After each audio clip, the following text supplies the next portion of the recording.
gracias a esta fantasía que se ha inventado del Vives, de estos encuentros con mi persona. La idea de este encuentro es intentar hablar, como decía en la última parte de la presentación, hablar de la vida, hablar de diferentes reflexiones que nos hacen estar aquí, no solo como educadores, sino también como personas, ¿no? Y cómo esto lo podemos luego vincular a los contextos educativos. Hoy tenemos la suerte de que aquí en Madrid nos acompaña una persona que yo creo que en mi reflexión personal están escaseando, ¿no? Últimamente en el mundo, ¿no? Estas personas como muy humanistas, muy centradas en la persona, en la palabra y en todo el espectro tan amplio que tenemos el ser humano, ¿no? Con estas diferentes maneras de expresarnos, de comunicarnos, de transmitir. Así que espero que disfrutéis mucho de David Cantero. Muchas gracias. Bienvenido.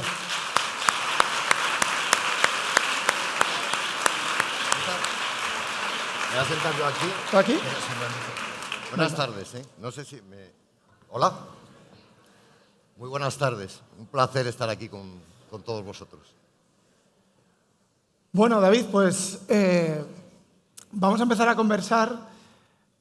Para quien no conozca a David, lo vamos a contextualizar un poco, ¿no? David, aparte de ser un periodista muy reconocido por su trayectoria profesional en Televisión Española, ahora mismo presenta los informativos del mediodía de Telecinco.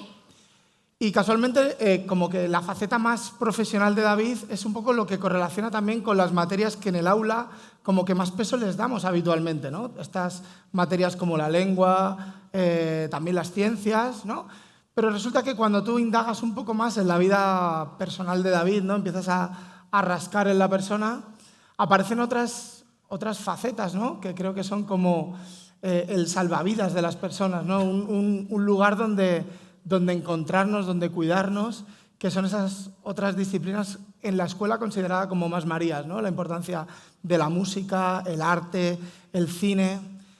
¿Qué ha simbolizado esto para ti, independientemente de tu parte profesional, sino la parte más personal vinculada con el arte, David? Bueno, aquí seguro que todas me conocéis y todos me conocéis por mi popularidad, que yo vivo bastante ajeno a ello, ¿eh? O sea, resulta que tengo fama porque, claro, llevo 28 años saliendo en la tele, pero yo vivo bastante ajeno a eso. O sea, es una cosa que todavía me cuesta acostumbrarme. Es un honor que estar aquí sentado esta tarde, pero es como siempre digo, no sé por qué me llaman a mí. Bueno, pues me llaman a mí porque tengo cierta fama o cierta popularidad.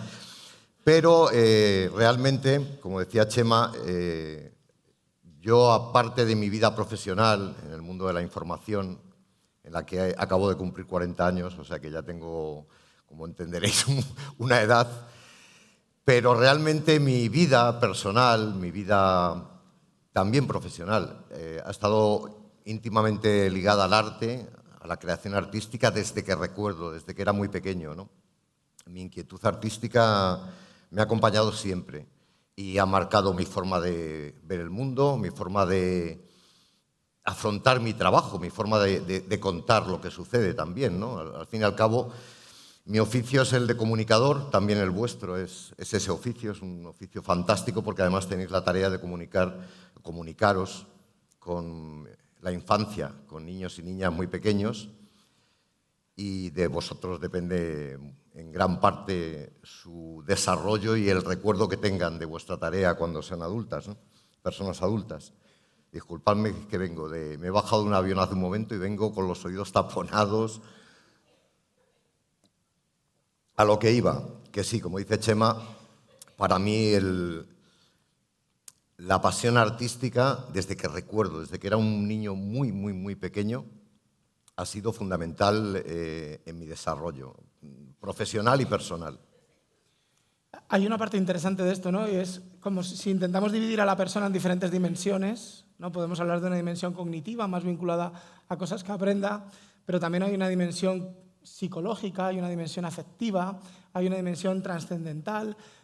¿Cómo afectan estas otras dimensiones con este enfoque también vinculado con el arte, con la propia literatura de la que también escribes? A mí me resulta muy curioso porque, claro, la gente cuando tienes popularidad cree conocerte, ¿no? Luego cuando de verdad te conocen o se acercan a ti o la gente que vive en mi entorno, mis vecinos, mis amigos del pueblo en el que vivo, descubren que realmente cuando...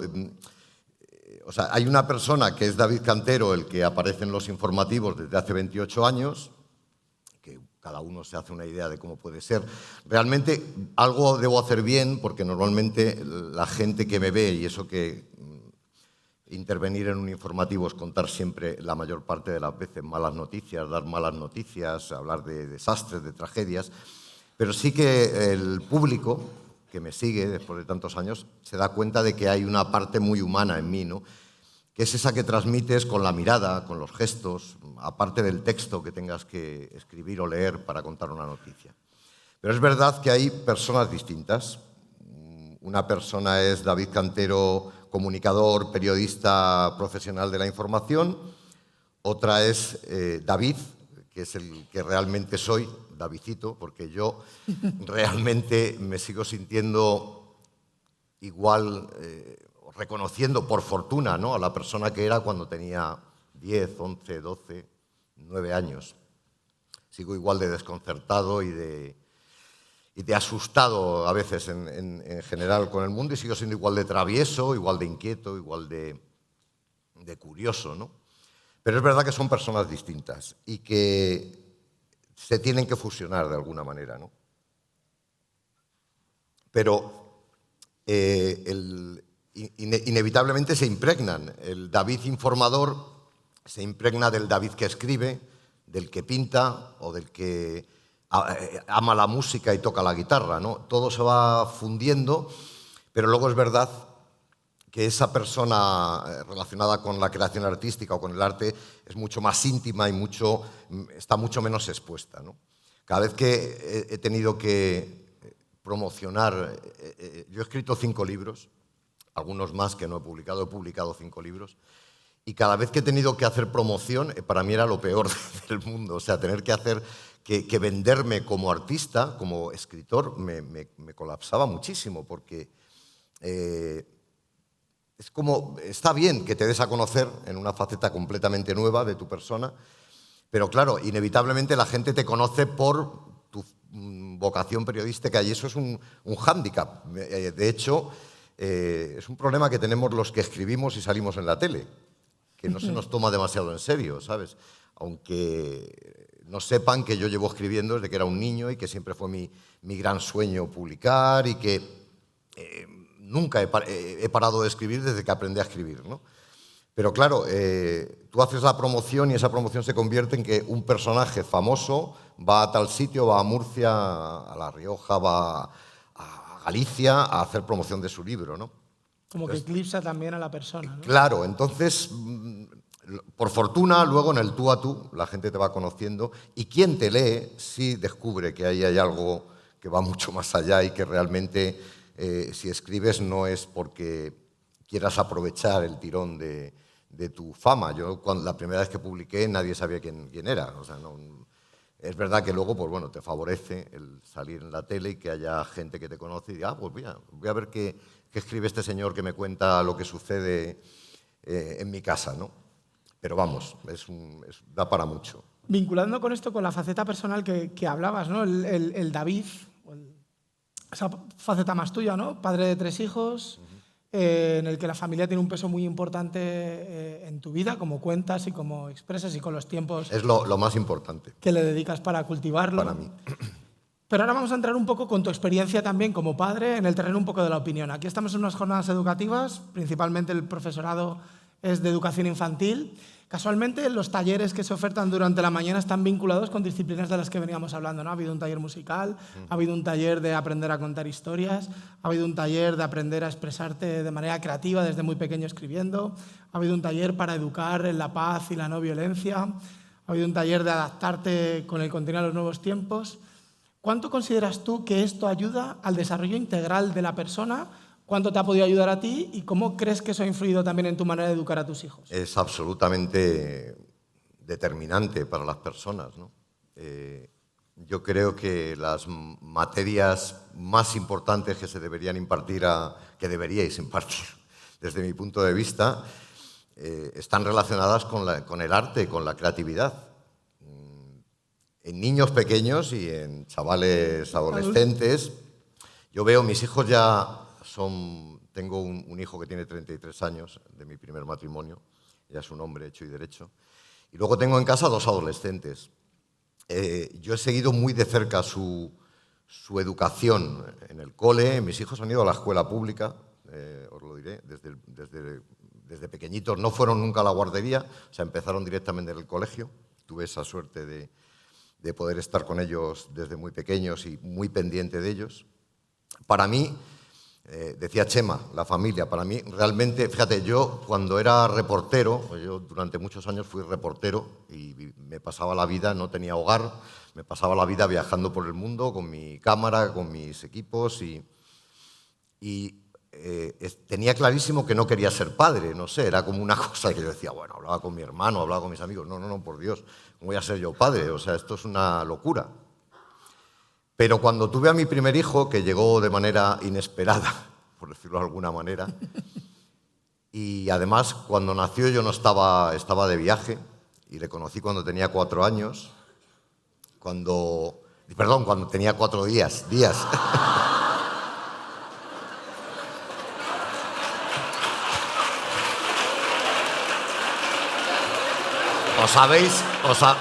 Os habéis reído, pero si os cuento mi historia personal vais a flipar.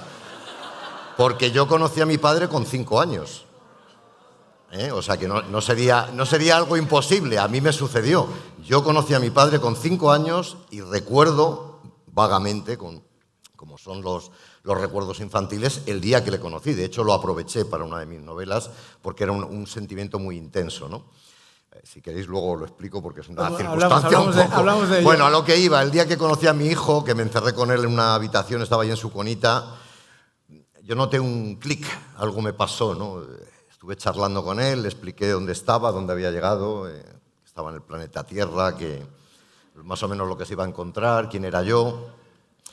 Y desde ese día me di cuenta de que sí quería ser padre y que ser padre...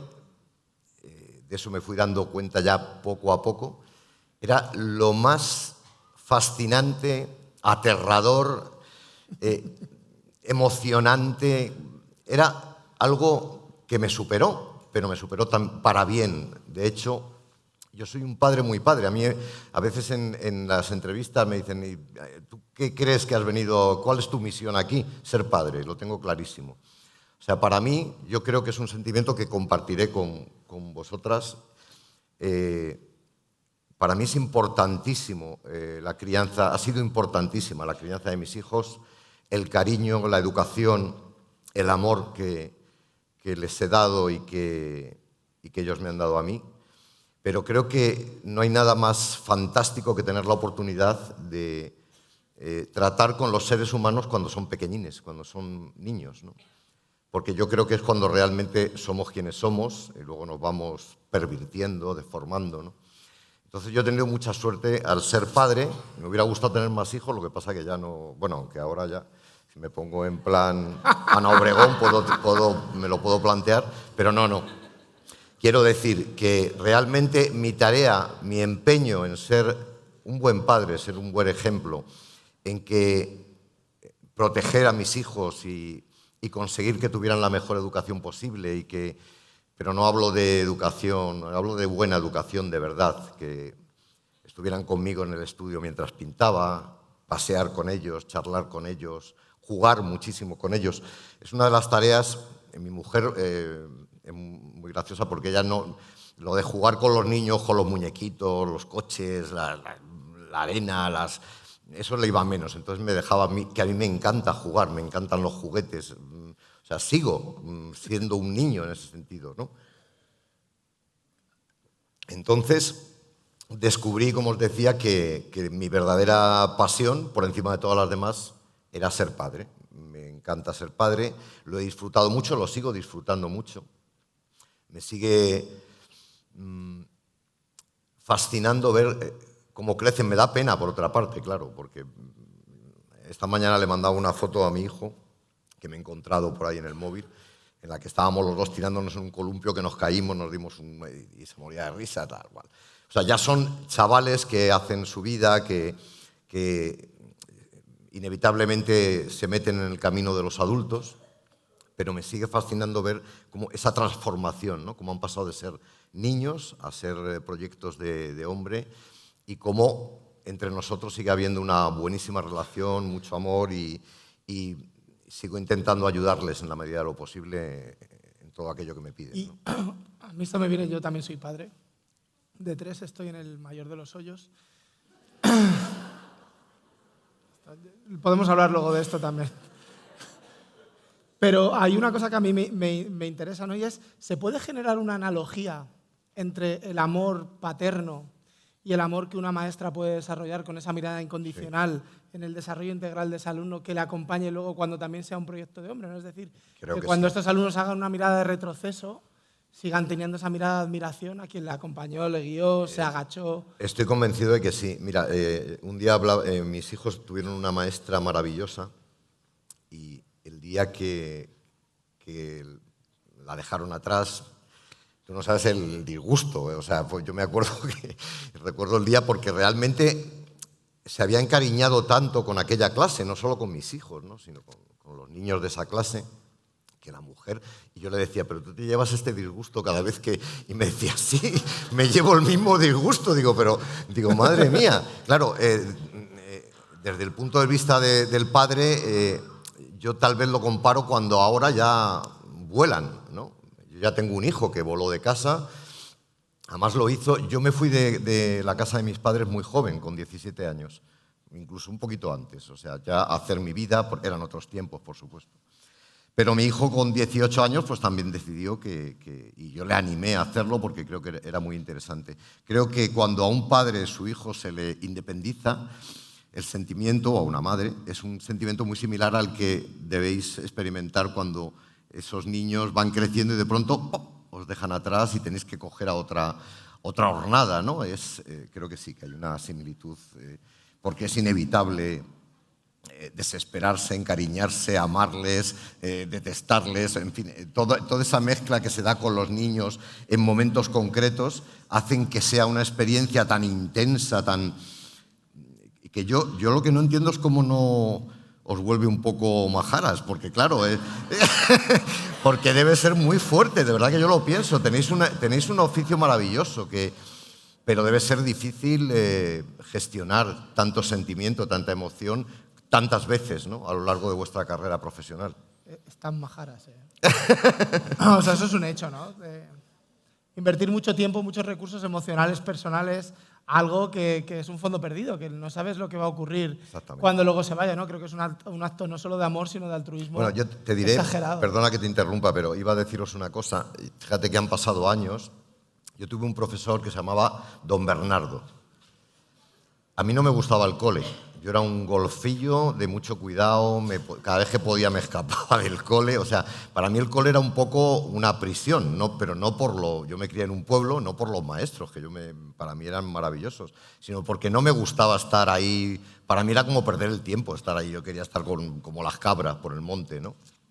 Con las vacas. En mi pueblo había muchas vacas. Pero había un profesor que se llamaba Don Bernardo, al que jamás he podido olvidar. Y yo era muy pequeño cuando tenía ese profe. Además, él tenía varios hijos que estaban en el colegio. No le puedo olvidar, entre otras cosas, porque yo era amigo y compañero de sus hijos, ¿no? Pero aquel profesor me hizo entender lo maravilloso que era ir al colegio. Porque yo al principio, o sea, a mí me llamaban al colegio y decía, madre mía, qué aburrimiento el colegio. Bueno, pues él me hizo entender que podía ser algo muy divertido ir al cole. Y siempre me acuerdo de él por eso, porque me cambió el concepto, ¿sabes? Luego ya de mayor me volvió ya en el instituto empecé a...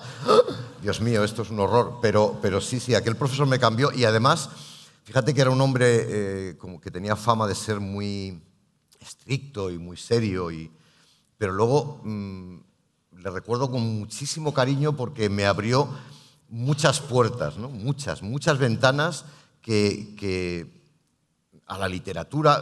Siempre yo tuve la suerte de tener un padre que en el sentido del arte era un tipo extraordinario. Para él lo más importante era leer. Nos hacía leer a mí y a mis hermanos desde pequeños libros maravillosos, ¿sabes? No te daba Yo veo, por ejemplo, con mis hijos que a veces les dan a leer unos tochos y unas... Sabes que están dentro del programa oficial, que yo tengo la suerte de que a mis hijos les gusta leer, pero hay muchos chavales a los que yo creo que les cortan la pasión por leer, porque les obligan a leerse a veces cosas terribles. O sea, sería mejor poder leer maravillas que hay para determinadas edades y que realmente te engancharan a... Ese profesor, fíjate, nos hizo leer, me acuerdo de la última etapa que estuve con él, nos tocó leer con él el Quijote. Pero en vez de hacernos leer el Quijote como una lectura obligada, no, nos hizo vivir el Quijote. Nos llevó de ruta por ahí, nos llevó a los molinos, nos llevó a Entre Peñas y Buendía, nos hacía representar, nos hacía leer trozos del Quijote, nos hacía disfrazarnos. Os lo pongo como un ejemplo, ya veis, el Quijote, ¿no? Que es como... Realmente ese hombre, yo dije, joder, en los libros hay algo muy, muy, muy divertido. Y eso se lo debo en cierta parte a él y a mi padre, sobre todo, que él sí que me abrió las puertas a la poesía y a muchos más géneros literarios, incluso a destiempo, ¿no? Porque mi padre te cogía con 11 años y te daba rayuela para leer y decías, ¿esto qué es? ¿No? El primer libro que me gustó de verdad, que me recomendó mi padre, o que me dijo, léete este libro, fue Kim de la India, de Rudyard Kipling. Y yo era muy pequeño, pero me gustó tanto aquel libro, ¿sabes? Que siempre se lo agradeceré, que me abriera las puertas a disfrutar realmente de la lectura, de la literatura, ¿no? Vamos por esa línea, hablemos de tu padre, David, que creo que sí, ya que nos lo has puesto ahora ahí lo un poco explico, ahora lo explico. con la historia de los 5 años y con la parte de los libros. En tu segunda novela, creo que es, ¿no? La segunda, que está ambientada en África, sí, donde casualmente haces como... O sea, está ambientada en África, una, porque tu padre estaba allí destinado, ¿no? Pero como que metafóricamente África representa el volver a los inicios del ser humano, ¿no? Totalmente. Entonces, esa novela tiene una parte como de autobiografía por tu parte. ¿Cuánto hay de autoconocerse y volver a los orígenes? ¿Es una manera de lamerse las heridas? ¿Es una manera de reconciliarse con uno? Mira, ¿Qué te motiva a hacer eso? Cuando yo me puse a escribir El hombre del baobab, pues sería el año 83-84. Yo recuerdo apuntar en un papel, en un bloc de notas, apuntar El hombre del baobab y tener una especie de idea. Pues realmente tardé 20 años en escribir ese libro. Y ese libro es de todos los que he escrito el que más tiene realmente de autobiográfico, ya no solo de mí, que siempre hay algo de ti en los libros, sino de mi familia. Yo tenía la historia de mi padre era tan fascinante que no podía desaprovecharla. Y en algún modo ese libro lo escribí para él. El problema es que cuando terminé de escribir él tenía Alzheimer, ya no le dio tiempo y luego falleció y no llegó a leer ese libro, que me hubiera encantado que lo leyera. Mi padre, en mi infancia, cuando yo era pequeño, mi padre tenía una familia, años 60, con 4 hijos, una señora, una familia mi padre era militar, una familia muy del Madrid de la época, ¿no? Pero de pronto mi padre se cruza con mi madre, se enamora locamente de ella y se queda embarazada.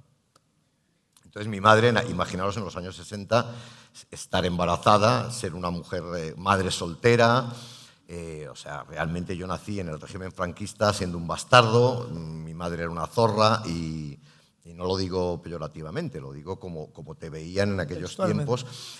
Y mi padre, el hombre, que era un hombre de una bondad y era un tipo extraordinario, de pronto se ve en el ejército ¿cómo se dice, por favor? He olvidado serle infiel a tu mujer era como, bueno, estaba penado realmente, era el adulterio, estaba penado.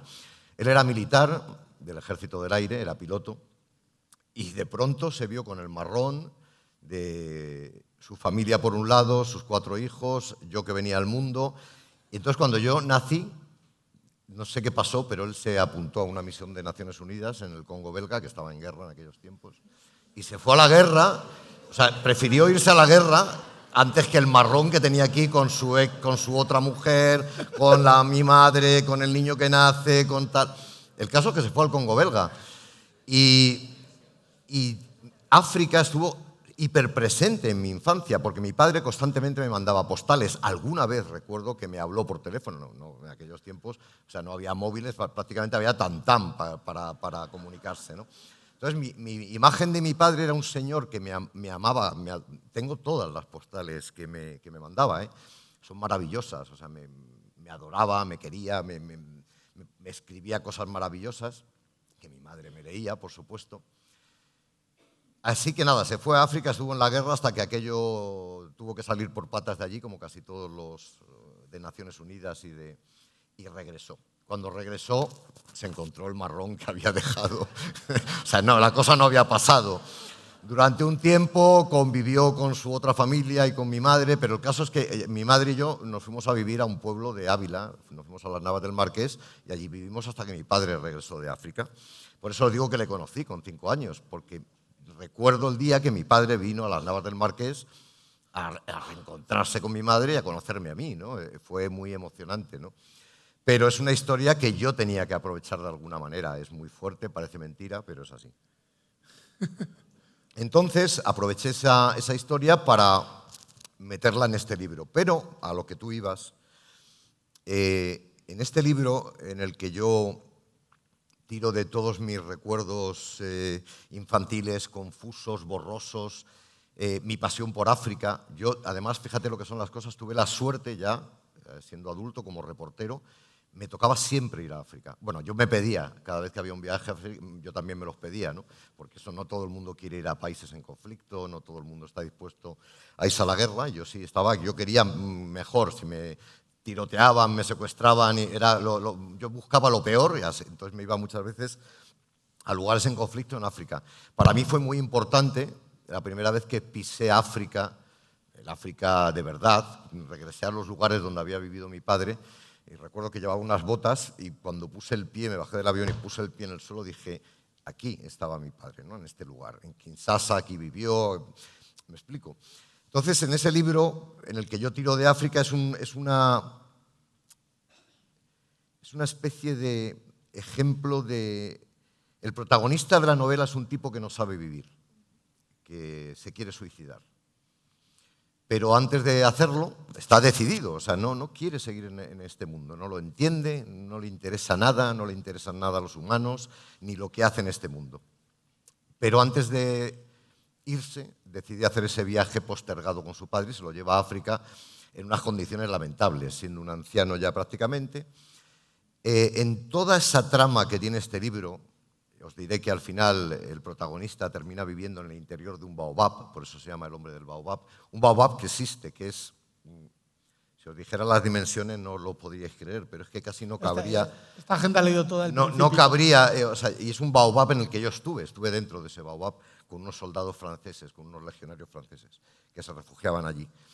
Entonces aproveché todo eso, toda esa trama para realmente de alguna manera hacer introspección absoluta de lo que realmente es el ser humano, que es poca cosa, ¿sabes? O sea, él encuentra en África, en el vientre de un baobab, realmente se da cuenta de que vivir o sea, para vivir de verdad hace falta poca cosa, muy poco. Y ese es la chispa que tiene ese libro, ¿no? Entender que realmente la vida se resume en pocas cosas, pocos sentimientos y pocas necesidades. O sea, poca reflexión, ¿no?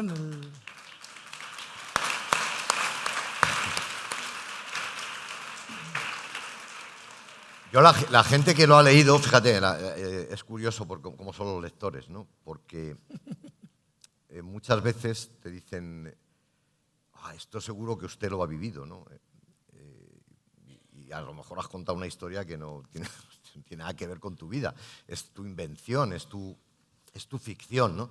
Pero luego resulta que leen cosas que sí has vivido de verdad y les resultan inverosímiles. Y te dicen, esto cómo puede ser, ¿no? nunca suelen acertar. Normalmente lo que has vivido de verdad les parece muy inverosímil y lo que te has inventado les parece, pues te pega, seguramente tú hiciste esto, ¿no? No es así, es muy raro. Es que a veces la realidad supera la ficción. Pero vamos, la ¿no? realidad, decídmelo a mí, mirad, llevo 40 años en el mundo de la información y siempre creo que ya lo he visto todo, porque prácticamente lo he visto todo. O sea, delante de las cámaras llevo 28 años contando todo lo que sucede a diario, siempre. O sea, todo lo que sucede y quedándome cosas que no caben en el informativo. Que no puedes, me voy a girar un poquito para acá porque parece que os doy la espalda. Bueno, pues siempre la realidad, o sea, el lunes llegaré a la redacción y yo ya creía que no podía ser peor, pero sí, va a ser peor. Va a haber algo aún más sorprendente, aún más dramático, aún más cruel, aún más inconcebible. También, por fortuna, también el ser humano me va a sorprender seguramente la semana que viene, o el lunes, o el miércoles, con algo genial y maravilloso, que no suele contarse con tanto énfasis en los informativos, pero yo me ocupo, por lo menos, al menos en el mío, de que la ciencia, los descubrimientos, los avances científicos y médicos me obsesionan, o la astronáutica y la aeronáutica, que son mis temas favoritos, siempre tengan un hueco en el informativo, siempre que caben y se puede, ¿no? Pero realmente, como decía Chema, la realidad siempre supera la ficción. En los sucesos, en los avances científicos, en las historias humanas. Pero ¿cómo puede pasar esto? O sea, nosotros que nos hemos convertido, los periodistas, que un poco os pasa a vosotros también, nos hemos convertido en certificadores de la verdad. A ver si me explico. O sea, hay tanta basura en este mundo de la información hiperconectado, que hay tanta mentira dando vueltas por ahí, que ahora tenemos que fijarnos muy bien, con mucho más ahínco que antes, en qué es verdad y qué no lo es. Vosotros, a la hora de transmitir enseñanza a los niños, tenéis el mismo problema. A los niños les llega, y sobre todo a los adolescentes, una cantidad de bulos, de informaciones falsas terribles que tenéis que, de alguna manera, desmentir o matizar, ¿no? Bueno, pues nuestro trabajo se ha convertido en, a veces, prácticamente todos los días, en demostrar que la realidad es inconcebible, pero es verdad. O sea, es cierto, esto que pasa. El problema, claro, que vivimos en un mundo en el que jamás ha habido tales posibilidades de acceso a la cultura y a la información, pero yo creo que nunca el ser humano lo ha desaprovechado tanto. O sea, creo que tenemos todas las posibilidades de acceder a la cultura en general, al arte en general, a la información en general, y el ser humano se acostumbró a aprovecharlo poco, ¿no? Creo que está abrumado y que ya hay tanto que dices, ¿sabes? Yo mismo, yo cuando paro me desconecto y no quiero saber ya nada porque me termina abrumando tal cantidad de información. ¿no? Esta parte me interesa mucho porque nosotras, ¿no? En general, en el contexto educativo, de un tiempo a esta parte como que viene vertiéndose una parte de mucho peso social en la manera en la que hacemos la didáctica, en la manera que hacemos el propio trabajo en clase, ¿no? Trabajar con los ODS de fondo, ¿no? Trabajar con incluir la igualdad, incluir factores sociales, un montón de una mirada como muy inclusiva dentro de las aulas, y esto es una manera también de sentir cierta presión a la hora de devolver esto. Y entonces, esto, vinculándolo a tu profesión, ¿qué rebote tienen los medios de comunicación? ¿Cómo están asumiendo esta parte ética, esta parte social? ¿Cuánto de ético están siendo los medios? ¿O están reproduciendo un modelo de consumo que se refleja en todos los ámbitos de la vida? Te puedo hablar de la parte que me toca, que es la parte de la información, en la que yo creo que vosotros tenéis aún más responsabilidad, porque difundir buenos valores, difundir igualdad, acabar de una puñetera vez con el machismo que sigue implantado en una parte de la sociedad, hacer que la justicia social en general se transmita y cale en la gente, ¿no? Hablemos de buenos valores. Si tú a un niño le transmites buenos valores y realmente se empapa de ellos, seguramente será un buen ser humano el día de mañana. Siempre hay algún ser que se tuerce porque los humanos somos así, pero es fundamental vuestra labor y también es fundamental la nuestra. Lo que pasa que a veces es como predicar en el desierto, es agotador. Pero yo no me canso de... Mira, si hay algo que me gusta del privilegio que te da este trabajo mío, que es muy raro, está supravalorado e infravalorado a partes iguales. Creo que a vosotros os sucede un poco lo mismo.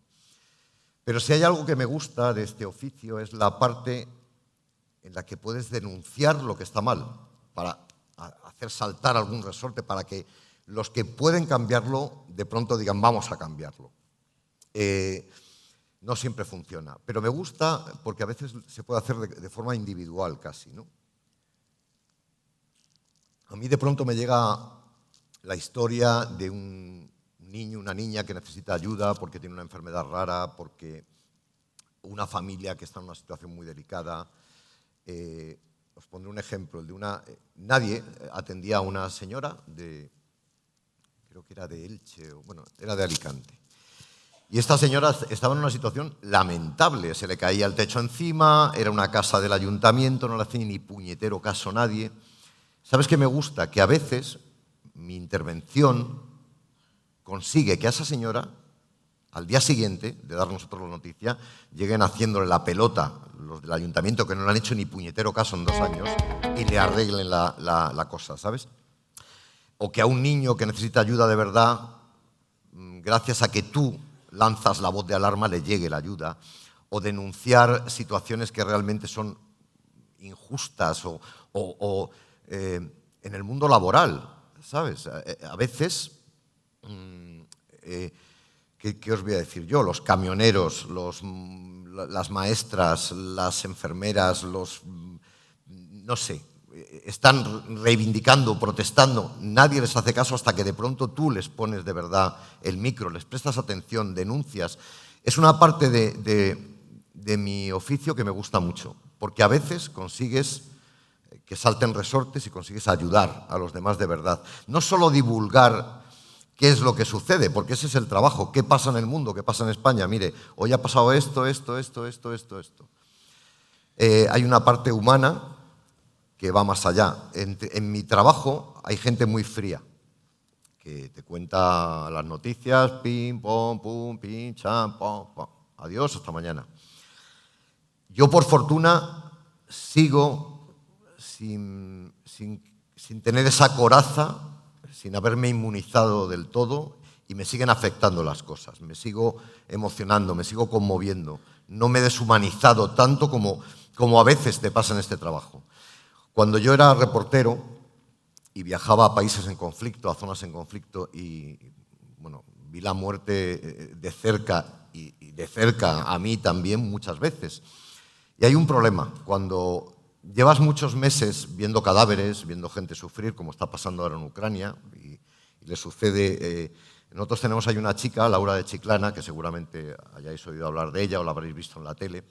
Es una chica muy joven y se fue a Ucrania sin prácticamente experiencia. Y yo no me gusta nada dar consejos, pero me lo pidió. Y yo le dije, intenta no deshumanizarte cuando lleves allí unos cuantos meses, porque llega un momento en que ya las cosas no te impresionan. Bueno, pues eso que nos pasa a los periodistas le pasa al público también. Llega un momento que de tanto contar, la gente se insensibiliza y, bueno, pues ya lo ve como... ¿Cuál es mi misión? Hacer de alguna manera que contando cada día las noticias, a ti que me estás viendo, algo te diga, uy, joder, qué horror, ¿no? Que esto está mal, esto es injusto, esto no puede ser. Claro, ahí hay una labor que yo creo que los medios de comunicación, a la hora de cambiar el enfoque, creo que es importante, ¿no? Porque los datos y los hechos son a veces tan duros y como se prolongan tanto en el tiempo, generan esa frialdad de la que tú hablabas, pero a la vez nosotros en las aulas tenemos que hablar de la importancia de generar un producto para cambiar algo del contexto que tienen, ¿no? Entonces, puede llegar a resultar desalentador, ¿no? Cuando tú trabajas tanto tiempo persiguiendo la utopía y te das de bruces con algo tan radical. No creo que es interesante también cambiar una mirada hacia a veces... Es que vuestro trabajo es la utopía, pero yo creo que ahí está la belleza también de vuestro trabajo, ¿no? Y lo maravilloso es que no os rindáis, porque es una utopía, y más en estos tiempos que vivimos hoy, actualmente, es una utopía poder educar bien a los niños pequeños y a las niñas pequeñas. Creo que cada día es más utópico, porque además vivimos en un momento social en el que, y eso, vamos, vosotras lo sabréis perfectamente, en el que padres y madres delegan, están a sus cositas y, bueno, ya tenemos ahí el cole, ya tenemos para que nos los eduquen y nos los lleven por el buen camino.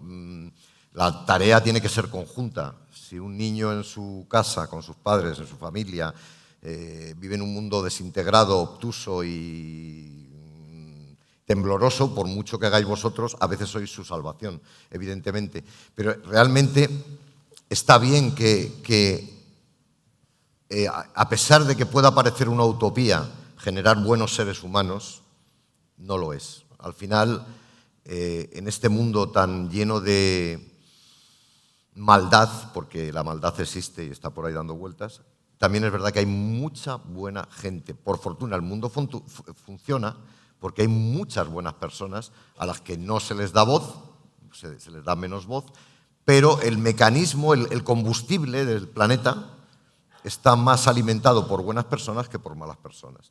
El problema es que a las malas personas, a los malos, se les oye mucho, salen mucho en la tele, se habla mucho de ellos, y de la buena gente se habla mucho menos, se conoce menos lo que hacen, son tareas más anónimas, como la vuestra, ¿no?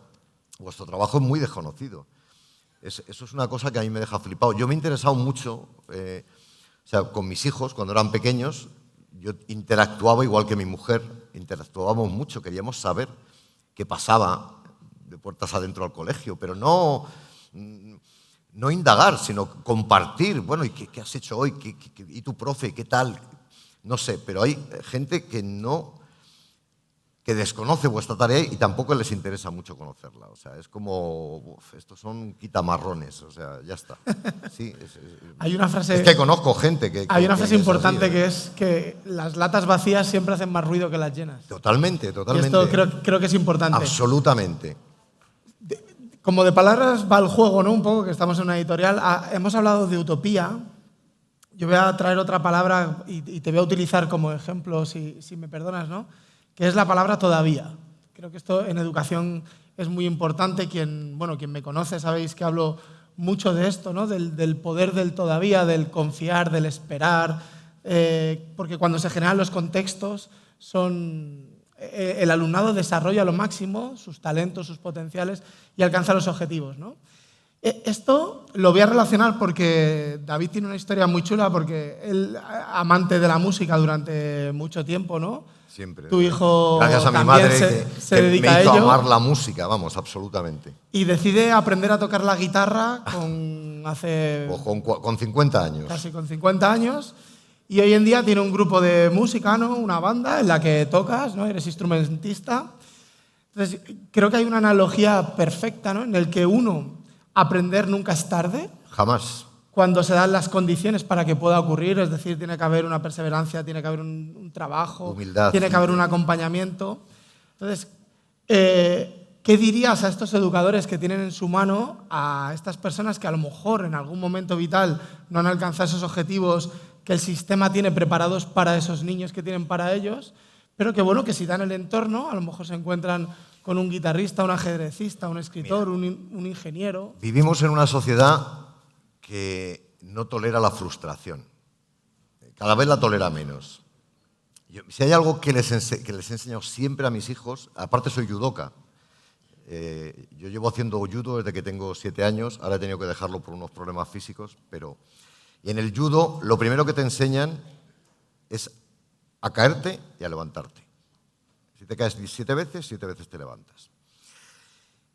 nunca es tarde para aprender o para emprender un proyecto, el que sea, da igual. Mira, mi pasión por la música, que se la debo especialmente a mi madre, que era una chica yeye, que estaba todo el día poniéndome música de los Beatles, de Karina, de los Brincos, o sea, bailando conmigo, me hizo amar la música. Luego mi padre llegó y me hizo amar la música clásica, completó mi pasión por la música. De pequeño, yo pasaba por un escaparate de la calle de Peñaprieta, allá en Vallecas, y había una guitarra roja en el escaparate. Siempre que pasaba, decía, por favor, yo quiero esa guitarra. Yo tendría 12, 13, 14 años. Era imposible, no podía. Bueno, con 48 años, de pronto mi hijo estudia composición musical, quiere ser director de orquesta, quiere dedicarse, se dedica a componer, mi hijo mediano. Entonces, ¿cómo surge esta motivación? Pues mira, él se apuntó a clases de guitarra porque quiere aprender a tocar todos los instrumentos, pero de pronto me dice un día, es que la guitarra, es que no, prefiero el piano porque daba clases de piano, quiero dejarlo, quiero seguir con el piano, tal. Vale. Pero fui a darle... No sé si es que no sé si me oís bien. Fui a darle una explicación al maestro, ¿no? A Richie. Mira, perdona, el chaval, pues porque llevaba poco tiempo. Total que me cayó súper bien Richie, yo le caí súper bien a él, nos fuimos a tomar un café, nos pusimos a charlar de música, yo soy un apasionado absoluto de la música. Y total que le dije, mira, pues me voy a quedar yo en lugar de mi hijo. Así tú no pierdes nada, yo voy a intentarlo. Él siempre me reconoce que me miró las manos y dijo, dedos grandes, muy gordos, los acordes, tal. Empecé con él. No solamente de pronto descubrí que mi sueño de poder tocar un instrumento se podía hacer realidad, aunque él no tenía ninguna confianza. Los primeros meses iba a tirar la toalla, yo no la tiré. Me puse a estudiar música, pero música de verdad. Armonía, composición, o sea, me metí de lleno, dejé todo lo demás. Ya dejé de escribir, dije, no, esto sí que me gusta, esto sí que me hace feliz. Y estuve 12 años seguidos hasta conseguir ser un instrumentista, por fin. Dije, ahora ya lo puedo decir. Yo ahora cojo una guitarra y toco la guitarra, toco lo que me da la gana, puedo tocar con cualquier grupo, con cualquier persona, puedo tocar solo, puedo tocar en compañía, puedo componer, puedo adaptarme a cualquier canción. Es maravilloso, maravilloso. Es lo mejor que he hecho en mi vida, porque la música me hace completamente feliz. O sea, en estos tiempos que hablan del mindfulness y de la meditación, creo que no hay una meditación más sanadora que te abstraiga tanto como ponerte con tu instrumento y dejarte llevar. Es maravilloso. Yo soy un poco, vais a decir, este es un puto pedante, o sea, porque toca la guitarra, escribe libros, pinta.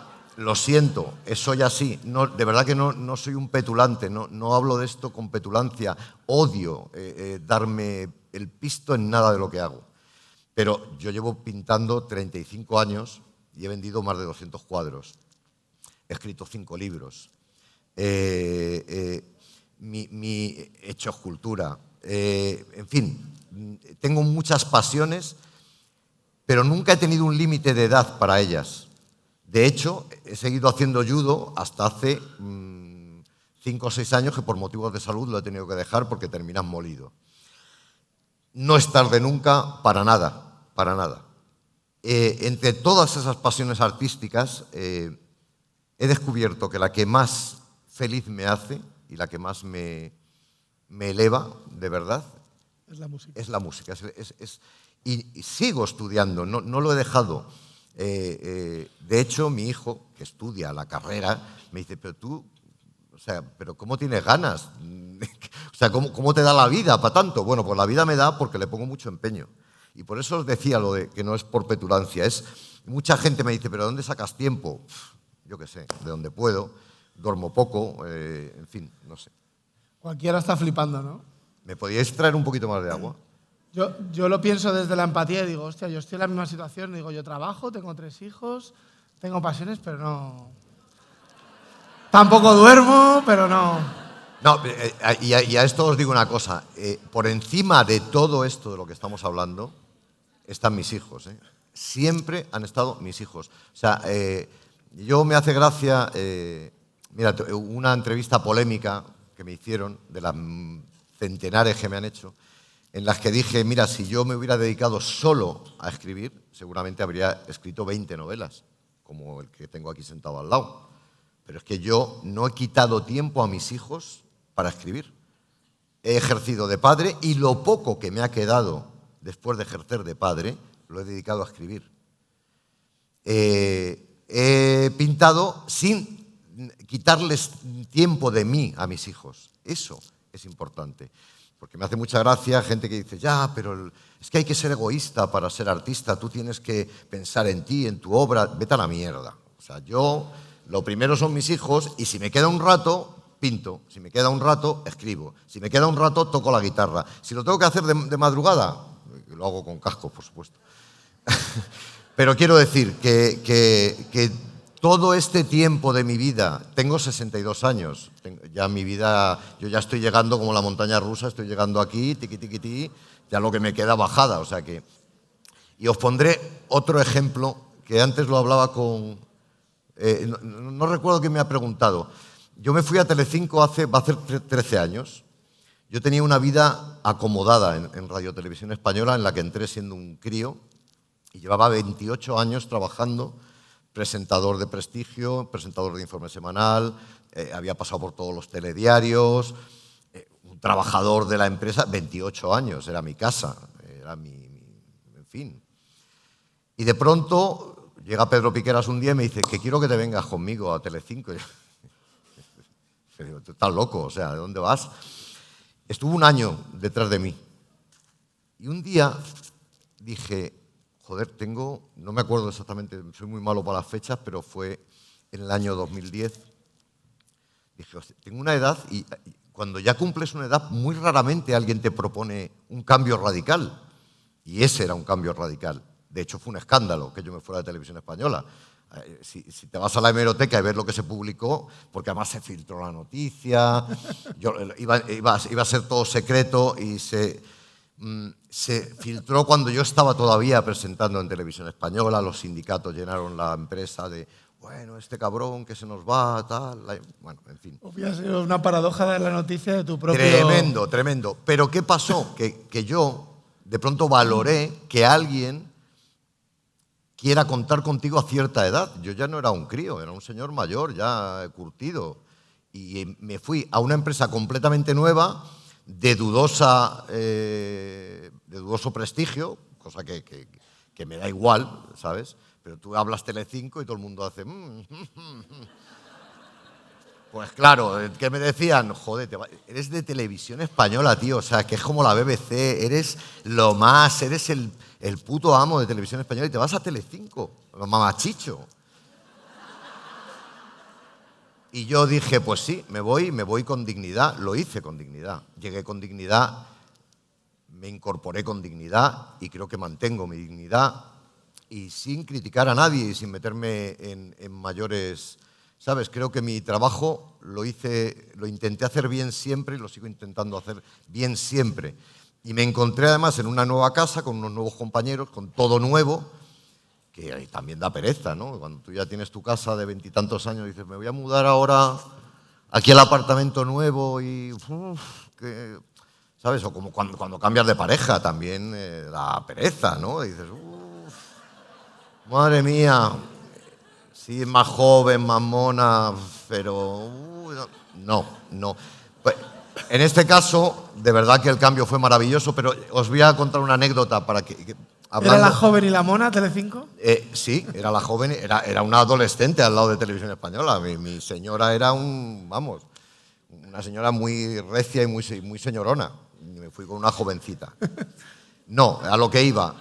Mira, cuando tomé la decisión de, sí, me voy a Informativos Telecinco, resulta que, y esto no lo sabe prácticamente nadie, os lo voy a contar aquí porque creo que se ha creado un ambiente muy cordial y esto, en fin, es una cosa muy personal. Pero justo coincidió el año que dije sí a Pedro Piqueras y que me iba, fue un verano, estaba con mis hijos en la playa cuando me llamaron y dije, sí, venga, que en septiembre empiezo. Ese mismo mes fui a la consulta de hematología, que una amiga me dijo, vete a la consulta, tal, que veo aquí una cosa rara en un análisis. Y ese mismo mes llegó a un médico, que era una eminencia en hematología, esto lo cuento de verdad con sentido del humor, no lo toméis como algo dramático, y me dice, un señor así, hostia, que imponía, ¿no? Me dice, tiene usted una enfermedad maligna, mortal e incurable. O sea, me quedé, digo, vamos a ver. A su lado estaba una doctora más joven, que era su asistente o su discípula, y me miraba así como diciendo... Yo le dije, pero vamos a ver, o sea, ¿qué me está usted diciendo? ¿Que me queda, cuánto me queda? Dígame cuánto me queda porque es que acabo de cambiar de trabajo, o sea, que voy a llamar, que digo, mira, que es que no llego, que no, tal. Total, que este doctor, ya, pues nada, terminamos la consulta, me dijo la otra doctora más joven, hematóloga, eminente también, ven conmigo, me llevó a su despacho, que mira, el doctor es un poco brusco, es un poco... o sea, eso que te ha dicho hay que matizarlo mucho y tal. Y yo pero todo esto de verdad que me lo tomé con sentido del humor. Yo soy una persona que vive muy al día y no soy nada hipocondríaco. Si llego a ser hipocondríaco, me mata. O sea, eso se lo dicen a una persona hipocondríaca y se muere al salir. Total, que ya hablé con mi doctora y me dijo, mira, hay que hacer pruebas constantemente, tengo que hacerte análisis primero cada mes, después cada 6 meses, después cada año, después cada 2 años, pero mientras sea de carácter indeterminado vas a tener una serie de molestias, vas a tener problemas, vas a tener tal, pero no te vas a morir. Y le dije, pues me tranquiliza mucho. ¿Y qué os quiero decir con esto? Que de pronto, a la edad más inesperada, tomas la decisión más inesperada, el médico te da la noticia más inesperada. Y todo esto yo lo llevo para mí mismo, no te creas que yo voy preocupando a nadie, yo no fui inquietando ni a mi familia, ni a mi mujer, ni a nadie, me lo comí. Dije, bueno, vamos a ver qué pasa.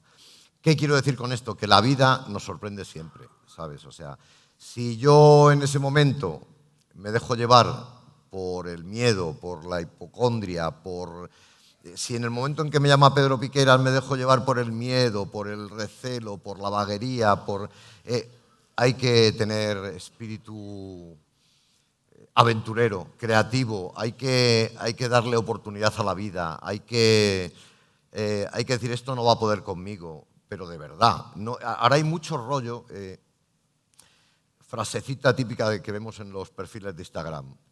Tú puedes, tal. Es que me ponen un poco nervioso esas frases, ¿no? Déjate de frases en el perfil de Instagram y hazlo de verdad. Hazlo todos los días. En tu casa, con tu familia, intentando ser buena persona, intentando ayudar, intentando no ser un ser nocivo para el mundo, ¿sabes? Entonces, creo que a medida que vamos cumpliendo años y la vida que es jodidamente corta y escasa, me gustaría vivir 7 o 8 vidas porque una es muy, muy breve, pues tienes que, creo que disfrutarla y aprovecharla en tu trabajo, en tu vida personal, en donde sea, al máximo. Pero esto no quiere decir, ¿sabes? Porque la gente tiene un concepto de lo que es vivir a tope, que es el que nos contagia la publicidad, ¿sabes? O sea, vive a tope, ¡guau! Vete a Benidorm y dalo todo y métete 8 pastillas y no sé qué. No. Vivir a tope hablo de, hostia, seamos buenas personas, ¿sabes? Vamos a vivir bien y vamos a querer a los demás, a hacer que las cosas vayan mejor. Si todos lo hacemos, las cosas van a ir mucho mejor. Bueno, como conclusión, yo creo que, por cerrar un poco, me lleva Paloma levantando la mano. Echando la bronca, he visto que hacía así. Yo no sabía si estaba bailando, me estaba echando la bronca. Yo sabía que esto se iba a quedar corto, que 1 hora era poco tiempo. Bueno, lo que creo que como resumen, ¿no? Hemos podido ver un poco la importancia de esta este desarrollo integral de la persona, ¿no? De la importancia del autoconocimiento, cómo a través de autoconocerte te permite también desarrollarte, del que nunca es tarde para nada cuando se generan los entornos, la importancia de la ética, la sostenibilidad, ¿no? La implicación en lo que uno hace. E intentando cerrar con una frase, ¿no? Para que vaya a los perfiles de Instagram, es que creo que lo importante siempre tiene que ser lo importante, ¿no? Absolutamente. Muchas gracias, Nada, David, por favor. tu presencia. Nada.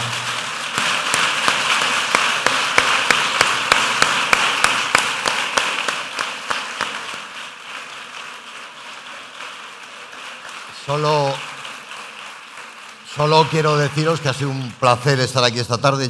Cuando Chema me charlé el otro día con él y me propuso esta charla, lo que yo imaginé y lo que yo pretendía era esto, que charláramos ante un grupo de personas que admiro tanto, porque realmente admiro vuestra tarea, vuestro trabajo, que se convirtiera en una charla amable, amistosa y que, bueno, que conocierais un poquito más a esta persona popular que luego resulta que es, pues eso, Davidcito, que es poca cosa y que sigo intentando entender lo que es la vida y vivir día a día sin molestar a los demás. Pero muchas gracias, de verdad, por acogerme. Gracias.